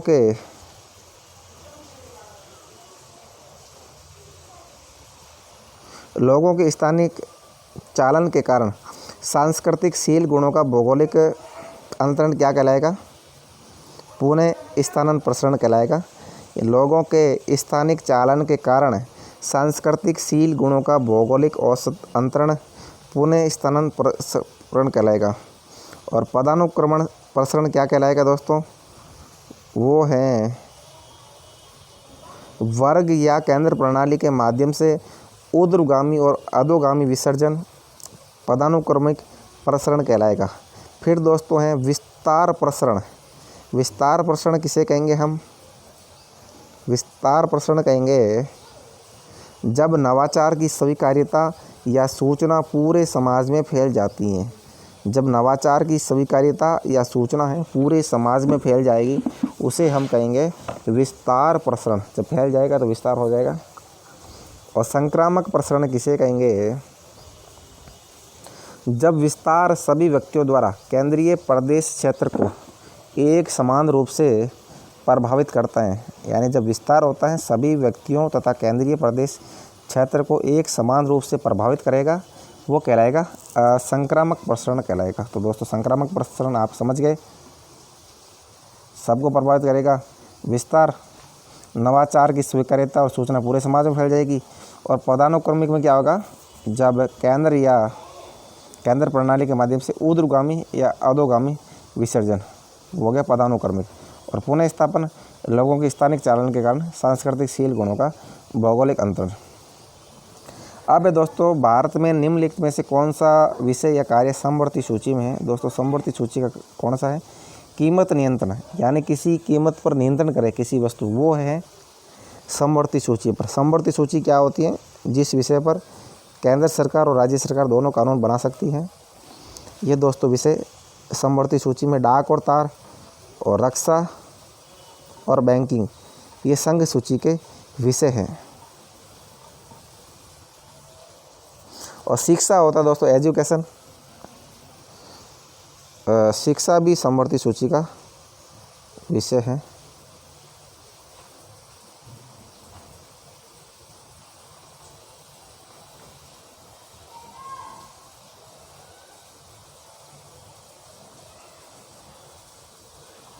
इसने बताया दोस्तों कौन कौन से विषय हैं। एजुकेशन समवर्ती सूची में, शिक्षा, जनसंख्या नियंत्रण ये भी समवर्ती सूची में, परिवार नियोजन भी दोस्तों समवर्ती सूची में, क्रिमिनल लॉ आपराधिक कानून समवर्ती सूची में, prevention of cruelty of to animals, यानी जो पशुओं पर जो क्रूरता होती है ये भी समवर्ती सूची में है। इन विषयों पर केंद्र और राज्य सरकार को कानून बनाने का अधिकार होता है। कीमत नियंत्रण, शिक्षा, जनसंख्या नियंत्रण, परिवार नियोजन, आपराधिक कानून और पशुओं पर क्रूरता। नेक्स्ट चलते हैं, निम्नलिखित में से किस प्रशासन के बाद राजनीतिक भूगोल के क्षेत्र में लेबेंसरोम की अवधारणा लोकप्रिय हुई। दोस्तों लेबेंसरोम की अवधारणा किसके प्रकाशन के बाद ज़्यादा दोस्तों लोकप्रिय हुई है, तो वो है पॉलिटिक्स ज्योग्राफी, पॉलिटिक्स ज्योग्राफी कहते हैं हम, इसने बताया पॉलिटिक्स ज्योग्राफी। पॉलिटिक्स ज्योग्राफी के बाद में, इसके प्रकाशन के बाद में राजनीतिक भूगोल के क्षेत्र में लेबेंसरोम की अवधारणा ज़्यादा हुई। ये किताब दोस्तों इसने क्या कहा है, पॉलिटिक्स ज्योग्राफी 1897 ईस्वी में प्रकाशित हुई, यानी आधुनिक राजनीतिक भूगोल पे पहली पुस्तक थी। फ्रेडरिक रेडजेल ने लिखी है दोस्तों।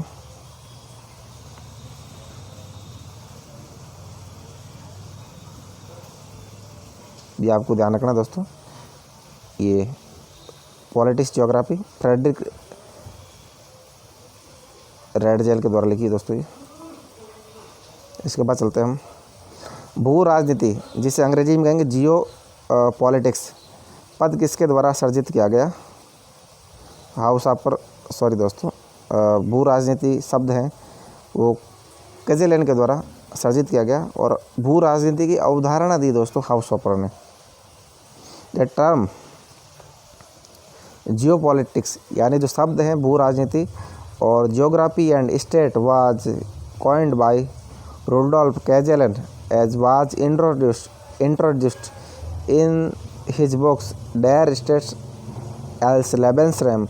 According to Cajelan, geopolitics is defined as the theory of the states as geographic organism or phenomenon in space such as land, territory and area. तो दोस्तों इसके अंदर कजेलन सही है, कजेलन ने शब्द दिया है, आपको ध्यान रखना है। भू राजनीति शब्द, इसकी अवधारणा हाउस ऑपर ने दी है और पॉलिटिक्स ज्योग्राफी जो फ्रेडरिक रेडजेल ने लिखी, उसके बाद में लेबेंसरैम की अवधारणा पॉपुलर हो गई 1897 के बाद में। उसके बाद हम चलते हैं, निम्नलिखित में से अवरोही क्रम में सांस्कृतिक इकाई की सर्वाधिक तरीके से प्रदर्शित सर्वाधिक सटीक तरीके से दर्शाता है। दोस्तों क्या दर्शाएगा? इसके अंदर आएगा पहले परिमंडल आएगा, फिर क्षेत्र आएगा, जटिल और शील गुण, ऊपर से नीचे। पहले परिमंडल यानी विभाजन है उसका, फिर क्षेत्र, फिर जटिल और शील गुण सबसे लास्ट में आएगा। कोई भी संस्कृति का ही है, उसका अवरोही क्रम ये होगा, पहले परिमंडल में विभाजित कर दो, फिर क्षेत्र देख लो, फिर जटिलता, फिर शील गुण। निम्नलिखित में से किस भूगोलवेत्ता ने the geography of state policies, ये किसने लिखी दोस्तों? ये पुस्तक पूछ रहा है the geography of state policies यानी राज्य नीति का भूगोल। ये JRV प्रेस्कॉट की पुस्तक है दोस्तों, आपको ध्यान रखना है। किस भूगोलवेत्ता ने the geography of state policies नामक पुस्तक लिखी है? तो दोस्तों इसके भूगोलवेत्ता हैं JRV प्रेस्कॉट ने 1968 ईस्वी में the geography of state policies पुस्तक जॉन रॉबर्ट विक्टर प्रेस्कॉट के द्वारा प्रकाशित की गई। This book provides a details theoretical analysis bye remain between the geography and policies of states. ध्यान रखना दोस्तों आपको। उसके बाद ये कह रहा है कि 14वें वित्त आयोग की सिफारिशों को स्वीकार किए जाने के बाद भारत की केंद्र सरकार द्वारा राज्यों के साथ निवल कर रेवेन्यू का कितना परसेंटेज साझा किया जाता है? दोस्तों 42% है। जो 14वां वित्त आयोग है उसकी सिफारिशों के बाद में भारत की केंद्र सरकार द्वारा राज्यों के साथ निवल कर रेवेन्यू का हिस्सा 42% बचा है।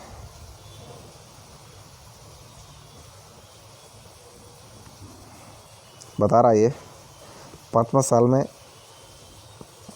दोस्तों ये वित्त आयोग होता है। कैसी नियोगी है इसके अध्यक्ष? 14वां वित्त आयोग है।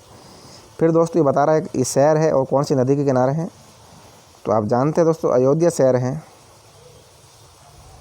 सरयू नदी के किनारे है, भगवान श्री राम की जन्मभूमि है, आपसे भली भांति परिचित है। हड़प्पा किस पे है? रावी नदी पर है।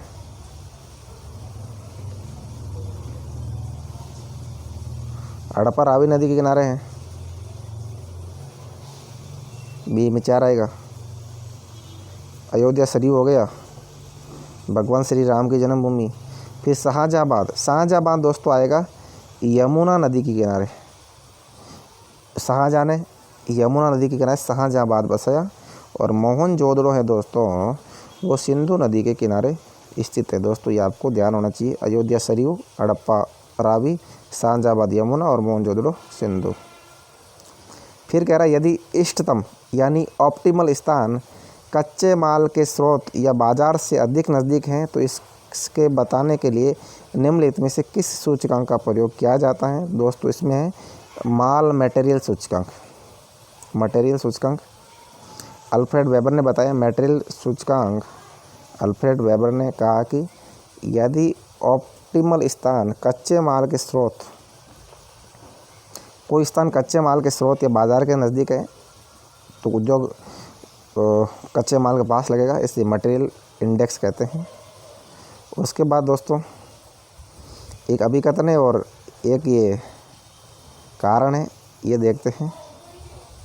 1990 के दशक के शहरीकरण की प्रक्रिया चली जिससे भारत में आर्थिक विकास तेज़ी से हुआ। बिल्कुल सही है दोस्तों। उदारीकरण की प्रक्रिया, तो शहरीकरण नहीं, उदारीकरण है, पर शहरीकरण ही कहा है इसने। उसके बाद शहरीकरण की प्रक्रिया का परिणाम शहरी सेवाओं की बढ़ती कमी और शहरी जीवन की गुणवत्ता में सूचकांक में समग्र ह्रास के रूप में हुआ। जैसे जैसे शहरीकरण बढ़ा, जनसंख्या बढ़ी तो सेवा तो कमी होगी दोस्तों, सेवा बढ़ेगी नहीं।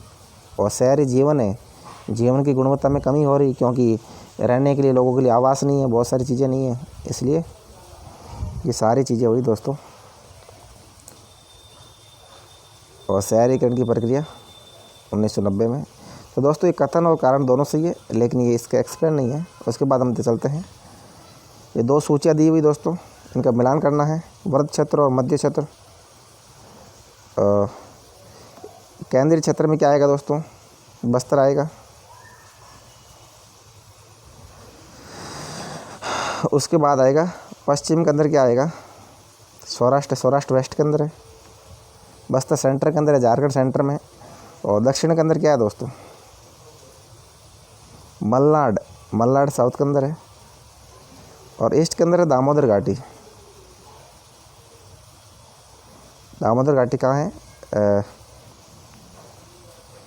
पूर्व के अंदर है। पश्चिम बंगाल में दामोदर घाटी, पश्चिम बंगाल पूर्व में पड़ता है। और केंद्र में क्या है? बस्तर झारखंड केंद्र में। पश्चिम के अंदर सौराष्ट्र है और मलनाड साउथ के अंदर है। The Malnad meso regions lies on the southern region and district covered Chikmagalur, Dharwad, Mangalore, Mysore, उत्तर, यानी ये केरला के अंदर है दोस्तों ये। उसके बाद चलते हैं, भारत में निम्नलिखित में से किस पंचवर्षीय योजना के दौरान नए शहर बसाने, ये दोस्तों तीसरी पंचवर्षीय योजना थी।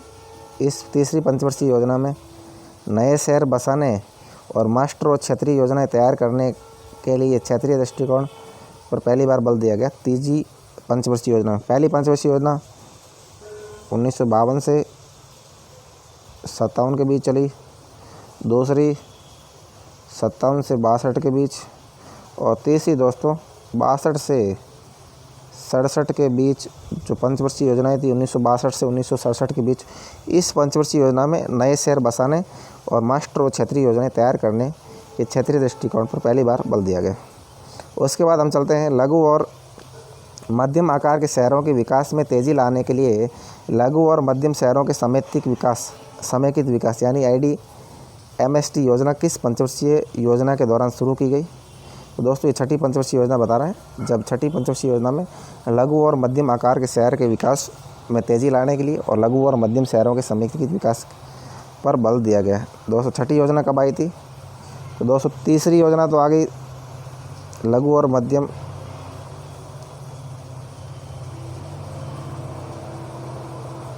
यानी शहरों के विकास पे थी छठी। तीसरी तो थी शहरों को बसाने पर और छठी थी शहरों के विकास पर। तो दोस्तों हमने पढ़ ली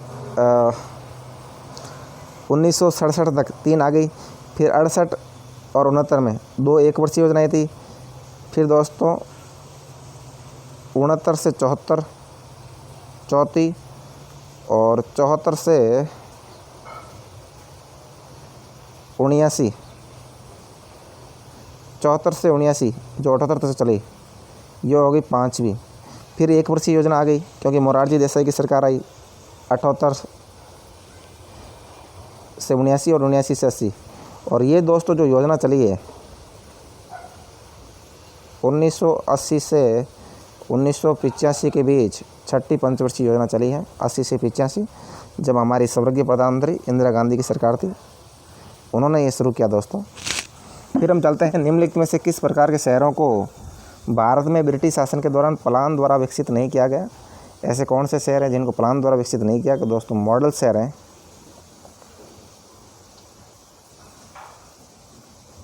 मॉडल शहरों को प्लान द्वारा विकसित नहीं किया। The model towns were developed during the post independence era. These consist of infrastructure facility along with other facilities. Model towns are mainly developed for the migrate population of Pakistan. यानी दोस्तों model शहर है जो जब देश आज़ाद हो गया था उसके बाद में जब प्रवासी जनसंख्या को शिफ्ट करने के लिए मॉडल शहर बनाए गए थे। और कंटोनमेंट शहर, रेलवे कॉलोनी, पहाड़ी स्टेशन ये दोस्तों विकसित किए गए थे प्लानिंग के दौरान। विकास की अवधारणा के संबंध में निम्नलिखित में से कौन सा कथन सही है? दोस्तों विकास क्या है? विकास का अभिवार्य परिवर्तन के साथ वृद्धि से, ये सही दोस्तों। विकास से मतलब परिवर्तन साथ वृद्धि है। विकास एक असतत प्रक्रिया नहीं है, सतत है। एकल आयामी नहीं है दोस्तों, विकास बहुआयामी है। समय और स्थान की तुलना में विकास का अभिप्राय अलग अलग होता है दोस्तों। आपका सही उत्तरों का विकास का अभिप्राय परिवर्तन के साथ वृद्धि से। उसके बाद हम नेक्स्ट चलते हैं, नीचे 2 कथन दिए गए हैं, जिनमें से एक अभिकथन ए है। दोस्तों इसमें से एक अभिकथन ए है, दूसरा तर्क आर है। कथनों को पढ़िए और नीचे दिए गए कोड का प्रयोग कर सही उत्तर चुनिए। प्राचीन भारत में नगरीय योजनाएं लोक स्वास्थ्य के उच्च मानकों के साथ कुछ पूर्व धारित विचारों के अनुसार बनाई गई। तो सही कह रहा है दोस्तों, जो प्राचीन भारत में नगरीय योजनाएं हैं लोक स्वास्थ्य के उच्च मानक को ध्यान में रखते हुए और पूर्व धारित विचारों, क्योंकि दोस्तों पूर्व धारणाएं थी उनके अनुसार बनाई गई, फिर भी ये प्राचीन भारत की सामुदायिक स्वच्छता और स्वास्थ्य संबंधी चिंता को प्रतिबिंबित नहीं करता है। गलत है दोस्तों, क्योंकि ये चिंता को व्यक्त करता है। सामुदायिक स्वच्छता को भी ध्यान में रखा गया और स्वास्थ्य संबंधी चिंता को भी ध्यान में रखा गया, इसलिए गलत हो गया। ये सही है, आर गलत है। फिर नेक्स्ट चलते हैं। एनसीआर के बाहर 5 चुंबक रोधी नगरों की पहचान का प्रमुख उद्देश्य क्या था? दोस्तों क्या बताया इसने? 1 और 2 सही बताए हैं, बाकी गलत है। तो राष्ट्रीय राजधानी क्षेत्र एनसीआर के बाहर जो 5 चुंबक रोधी नगरों की पहचान का प्रमुख उद्देश्य था, पहला है एनसीआर के भीतर और बाहर आर्थिक गतिविधियों के विकेंद्रीकरण के लिए नीतियों को आगे सुदृढ़ करने के लिए। कह रहा है कि एनसीआर के भीतर और एनसीआर के बाहर आर्थिक गतिविधियों के विकेंद्रीकरण के लिए नीतियों को आगे सुदृढ़ करने के लिए, ये दोस्तों एक इसका उद्देश्य था। और दूसरा था एनसीआर के भीतर और बाहर जनसंख्या के विकेंद्रीकरण के लिए नीतियों को सुदृढ़ करने के लिए, यानी पॉलिसी बनाने के लिए एनसीआर में जो जब जनसंख्या का विकेंद्रीकरण करें ताकि शहर के अंदर ज़्यादा भीड़ भाड़ नहीं हो और स्वास्थ्य संबंधी प्रदूषण संबंधी समस्या उत्पन्न नहीं हो। ये दोस्तों मेन लक्ष्य थे।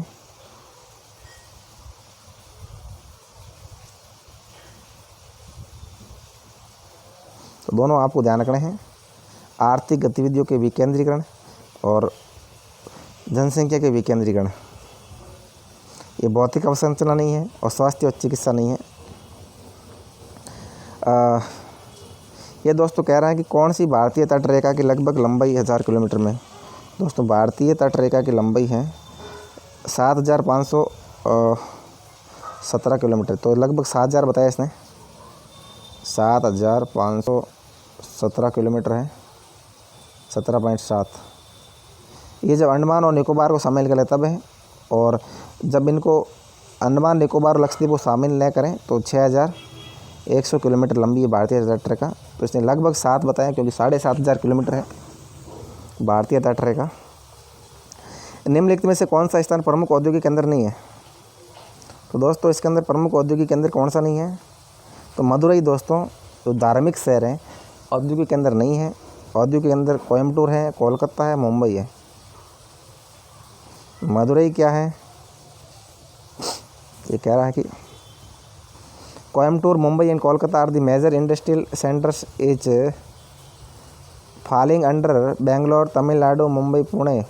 यानी दोस्तों ये आर्थिक क्षेत्र है, इसमें बेंगलोर, तमिलनाडु आर्थिक क्षेत्र है, इसमें आ रहा है मुंबई, पुणे आर्थिक क्षेत्र, और हुगली, मुंबई, पुणे और हुगली औद्योगिक रीजन। इसे मैनचेस्टर ऑफ इंडिया कहते हैं। मैनचेस्टर, भारत का मैनचेस्टर कहते हैं, क्योंकि कॉटन के लिए फेमस है दोस्तों। Madurai is also a cotton textile region but does not a fall on major industry area. Madurai दोस्तों कॉटन तो है लेकिन इस क्षेत्र के अंदर नहीं है। तो ये दोस्तों मैनचेस्टर ऑफ इंडिया में आते हैं, मुंबई, मदुरई सारे। तो उसके बाद हम चलते हैं, निम्नलिखित में से किसने भारतीय कृषि का वर्गीकरण 60 लघु, तैरे, मध्यम और 6 वृत्त क्षेत्रों में विभक्त किया? दोस्तों पी सेन गुप्ता ने। तो पी सेन गुप्ता क्या करते हैं? भारतीय कृषि का वर्गीकरण 60 लघु, तैरे, मध्यम और 6 वृत्त क्षेत्रों में विभक्त किया 1968 ईस्वी में। अब ध्यान रखना है दोस्तों, पी सेन गुप्ता विद गैलिंगा सदायुग 1968 के अंदर भारतीय कृषि को 60 लघु, तैरे, मध्यम और 6 वृत्त क्षेत्रों में विभक्त किया। तो 6 वृत्त, तैरे, मध्यम और 60 लघु। निम्नलिखित में से भारत के किस राज्य में 2001 से 11 के दौरान जनसंख्या में सर्वाधिक दशकीय वृद्धि हुई है? दोस्तों सबसे ज़्यादा दशकीय वृद्धि जिस राज्य में हुई है वो अरुणाचल प्रदेश है। अरुणाचल प्रदेश राज्य में जनसंख्या में सबसे ज़्यादा वृद्धि हुई है। कितनी हुई है? 25.92% वृद्धि हुई दोस्तों, सबसे ज़्यादा हुई है। मेघालय इसने देर नहीं रखा है, मेघालय में हुई है 27% हुई है, सबसे ज़्यादा मेघालय में 27.82, फिर अरुणाचल प्रदेश में 25.92,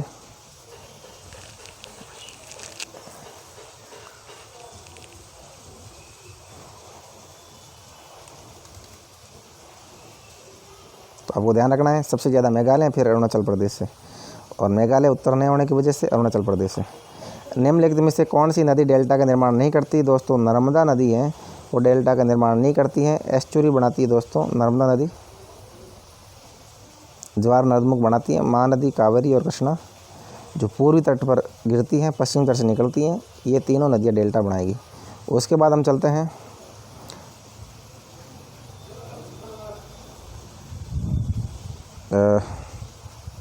2011 के जनगणना आंकड़ों के अनुसार निम्नलिखित में से किस राज्य समूह में संथाल जनजाति की जनसंख्या पाई जाती है? दोस्तों संथाल कहाँ कहाँ पाए जाते हैं? तो गुजरात में संथाल होंगे नहीं, महाराष्ट्र में होंगे नहीं, तो झारखंड, उड़ीसा और पश्चिम बंगाल में संथाल पाए जाते हैं। झारखंड, उड़ीसा और पश्चिम बंगाल में, आंध्र प्रदेश में भी नहीं पाए जाते हैं। आपको ध्यान रखना दोस्तों। According to the census of India 2011, Jharkhand holds the highest Santhal tribals populations, यानी दोस्तों झारखंड राज्य में सबसे ज़्यादा संथाल जनजाति की जनसंख्या है। 27 लाख जनसंख्या टोटल। उसके बाद पश्चिम बंगाल में है 27 लाख, झारखंड में 25 लाख पश्चिम बंगाल में है, और उसके बाद में ओडिशा के अंदर दोस्तों 8 लाख है। तो आपको ध्यान रखना है, झारखंड, पश्चिम बंगाल और ओडिशा। ये अगला दिया दोस्तों पन बिजली विद्युत संयंत्र दिए, और राज्य कौन से किस राज्य के अंदर है? तो दोस्तों आपको बताना है कि कोपली जो विद्युत संयंत्र है, परियोजना है, वो कहाँ है? कोपली है, आसाम के अंदर है, ब्रह्मपुत्र नदी पर बनी हुई है। उसके बाद दोस्तों दुलहस्ती परियोजना है, वो है जम्मू कश्मीर में है। दुलहस्ती परियोजना। कोयना परियोजना महाराष्ट्र की है दोस्तों। और रंगा नदी परियोजना, तो रंगा नदी परियोजना है, वो है अरुणाचल प्रदेश की। तो रंगा नदी कहाँ की है? तो दोस्तों रंगा नदी अरुणाचल प्रदेश की है, और कोपली असम की है, दुलहस्ती जम्मू कश्मीर, कोयना महाराष्ट्र की। आपको ध्यान रखना है, ये कोपली कम बार पूछते हैं, जम्मू कश्मीर, रंगा नदी अरुणाचल प्रदेश, ये दोनों।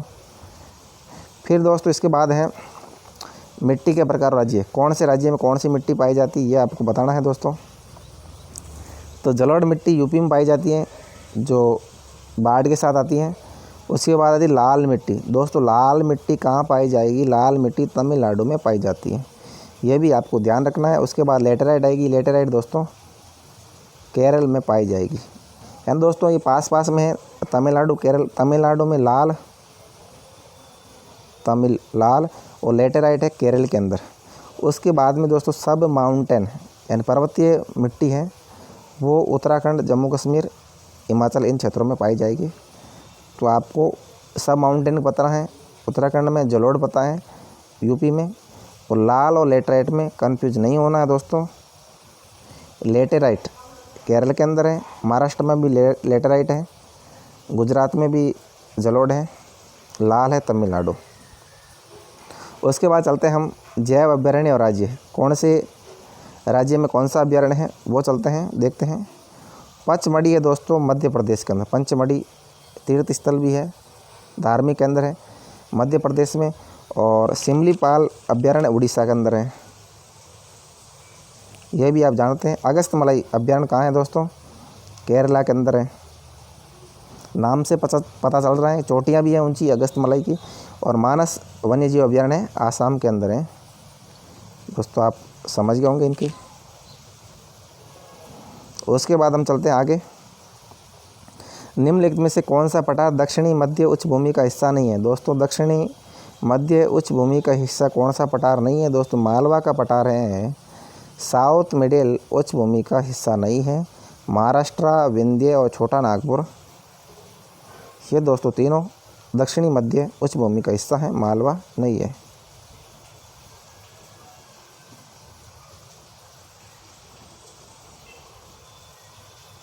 ये दोस्तों 700 से लेकर 1000 मीटर तक ऊंचा है।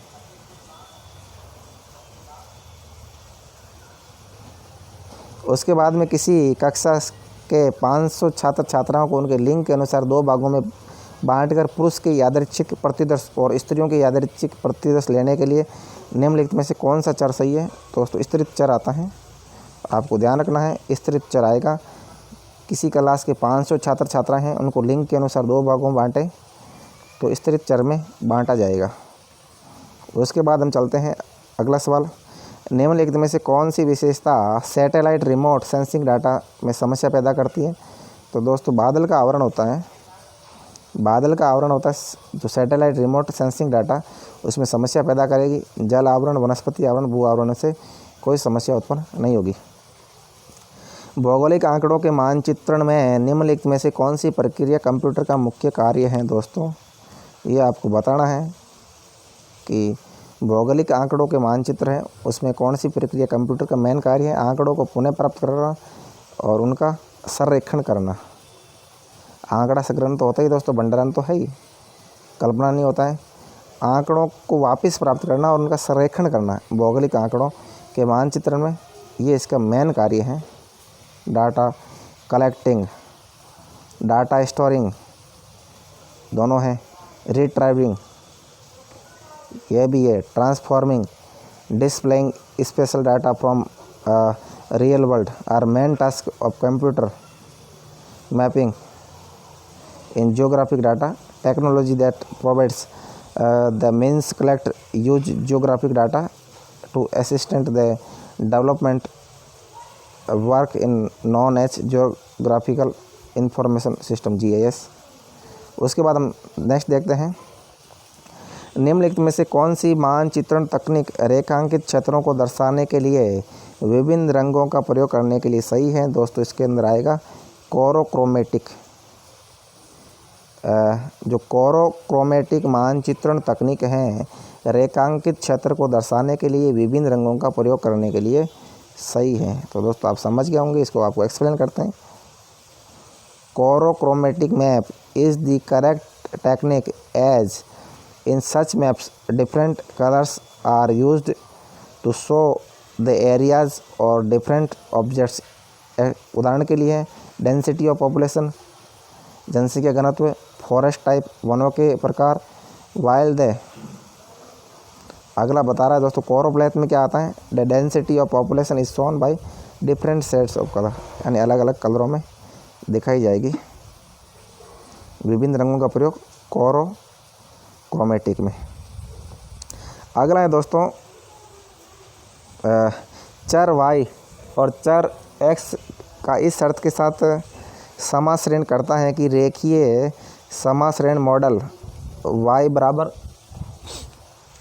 a+bx में ये चर दे रखा है। इस मॉडल के प्रचाल a का निम्नलिखित में से कौन सा मान सही है? दोस्तों इसमें आएगा -4.75। अब दोस्तों इसको कर लीजिए, या मैं एक्सप्लेन नहीं कर पाऊँगा क्योंकि इसमें काफ़ी टाइम लग जाएगा। उसके बाद है दोस्तों ये कुछ कथन दिया हुआ है, उसके बाद तर्क दिया हुआ है। निकटतम पड़ोसी विश्लेषण बिंदु रेखा और क्षेत्र के पैटर्न का अध्ययन दृष्टिकोण है। और उसके बाद में है प्रतिदर्शित बिंदु और उनके निकटतम पड़ोसियों के बीच वास्तविक मध्यमान दूरियों और अनुमानित मध्यमान दूरियों की तुलना की दूरी का मापन, ये भी सही है। प्रतिदर्शित बिंदु और उनके निकटतम पड़ोसियों के बीच वास्तविक मध्यमान दूरी और अनुमानित मध्यमान दूरियों की तुलना का मापन होता है। इसके अलावा और क्या होता है? निकटतम पड़ोसी विश्लेषण बिंदु, रेखा और क्षेत्र पैटर्न के अध्ययन का दृष्टिकोण है। ये दोनों कथन और कारण सही है। उसके बाद में है कौन सा चार्ट जनसंख्या की पेशागत संरचना को दर्शाता है? दोस्तों कौन सा चार्ट होता है जनसंख्या की पेशागत संरचना को देगा? वर्त आरेख दर्शाएगा। जैसे वर्त के अंदर ऐसे आ गया, फिर जैसे ये डॉक्टर हैं, ये किसान हैं, ये पुलिस वाले हैं, ये मजदूर हैं। तो ये दोस्तों जनसंख्या का चार्ट होता है, वर्त आरेख में दिखाते हैं। इसको अंग्रेजी में क्या कहेंगे हम? पाई डायग्राम कहेंगे दोस्तों। उसके बाद में है कौन सा पहलू समोच्च रेखी मानचित्रण में सही दर्शाया जाता है। तो दोस्तों समोच्च रेखी मानचित्र के अंदर सही क्या आएगा? भूभाग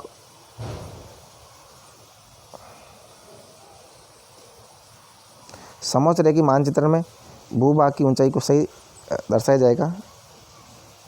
समोच्च रेखी मानचित्र को अंग्रेजी में कहेंगे contour maps are detailed and accurate two dimensional representation of the earth's surface features and are mostly used for showing valleys, hills and steepness, gentleness of the gradients or slopes by the help of counterlines. Generally, these are used for depicting the evolution area. यानी जो भूभाग की ऊंचाई है दोस्तों वो समोच्च रेखी मानचित्र में यानी काउंटर मैप में दिखाया जाता है। उसके बाद में है नेक्स्ट है निम्नलिखित में से क्या समान यात्रा समय को जोड़ने वाली रेखा को दिखाता है? दोस्तों समान यात्रा वाली रेखा को जोड़ने के लिए समकाल रेखा, जो समान यात्रा समय को जोड़ने वाली रेखा को दिखाएगा, इसको हम क्या कहेंगे? आइसोक्रोन्स। जो समान समय वाली रेखा को जोड़ेगा उसको आइसोक्रोन्स कहेंगे। Are lines drawn on a map which connect the point showing a equal amount of travel time. These are generally used in transportation planning that depicts area of equal time distance from each point. These are essentially map of accessibility. यानी दोस्तों जो समान यात्रा समय को जोड़ेगी वो समकाल रेखा है। अब अंतिम सवाल है दोस्तों, निम्नलिखित में से कौन सा यादृच्छिक प्रतिदर्श तकनीक समांगी जनसंख्या समूह के लिए अधिक उपयुक्त है? दोस्तों सरल जो रेखाएं होती हैं, सरल प्रतिदर्श होता है, वो तकनीकी समांगी जनसंख्या समूह के लिए अधिक उपयुक्त है, सरल है, क्योंकि सरल दोस्तों हमेशा बेस्ट रहता है। श्रृंखलाबद्ध टफ होगा दोस्तों।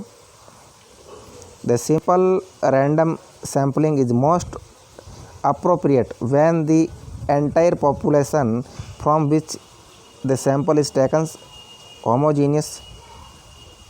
Stratified sampling techniques are generally used when the population is heterogeneous. दोस्तों सरल चित्र होता है वो सबसे बेस्ट रहता है। दोस्तों इसी के साथ ये हमारा जो नेट जियोग्राफी का पेपर है दिसंबर 2019 का ये पूरा होता है। दोस्तों आज के लिए बस इतना ही। जय हिंद, जय भारत। फिर मिलेंगे नए मानचित्र के साथ में, नए पेपर।